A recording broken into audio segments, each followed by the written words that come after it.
দর্শক, রাজধানীর বিভিন্ন এলাকায় প্রার্থীদের নির্বাচনী প্রচারের খবর জানাতে সরাসরি যুক্ত হচ্ছেন সহকর্মী সাকিবুর রহমান ও সাদিয়া কানিজ। শুরুতেই যাচ্ছি সাকিবের কাছে। সাকিব, সাকিব, আপনি এখন কোন আসনে আছেন এবং সেখানকার প্রার্থী ও তাদের সমর্থকদের তৎপরতা কেমন দেখছেন, এবং আরও জানতে চাচ্ছি যে ভোটাররা কি বলছেন?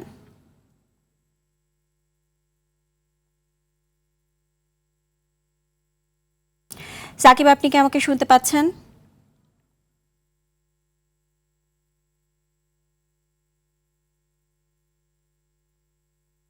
নির্বাচনী প্রচার চালাচ্ছেন বিএনপির প্রার্থী মির্জা আব্বাস। তিনি কিন্তু এই এলাকাতে জনসংযোগ করছেন, প্রার্থীদের সঙ্গে কথা বলছেন, তার ভোট প্রার্থনা করছেন এবং এই এলাকার কি কি সমস্যা রয়েছে যদিও তিনি বলছেন যে তিনি দীর্ঘদিন যাবৎ এই এলাকার এমপি ছিলেন, এই এলাকার প্রতিটি মানুষ তাকে চেনে এবং এলাকার সমস্যা কি রয়েছে এবং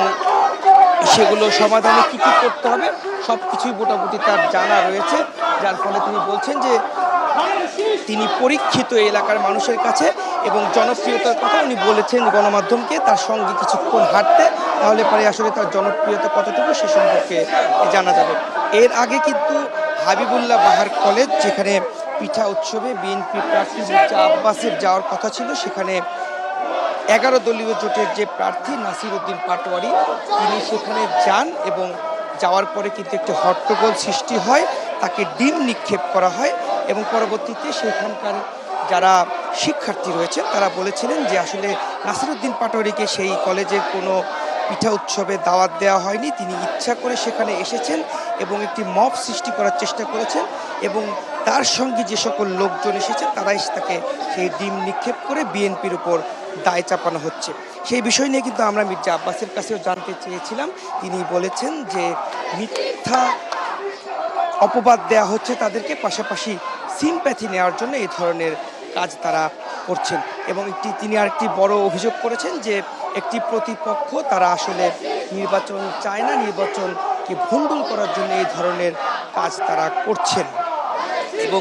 তিনি আরেকটি বিষয় উল্লেখ করেছেন, বিএনপি দীর্ঘ সময় ভোটের লড়াই করেছেন এবং ভোটের লড়াই করে তারা আসলে ভোট চান এবং সুষ্ঠু একটি নির্বাচন যেন হয়, প্রতিটি মানুষ যেন কেন্দ্রে কেন্দ্রে গিয়ে তাদের ভোটাধিকার প্রয়োগ করতে পারেন, সেই বিষয়টি তিনি বলেছেন এবং তিনি চান যে প্রতিটি ভোটাররা যেন সঠিক সময়ে ভোট কেন্দ্রে গিয়ে তারা ভোট প্রদান করতে পারে। তো সব মিলিয়ে বলা চলে যে জমে উঠেছে নির্বাচনী প্রচারণা এবং ঢাকা ৮ আসন থেকে এই ছিল আমার কাছে সর্বশেষ।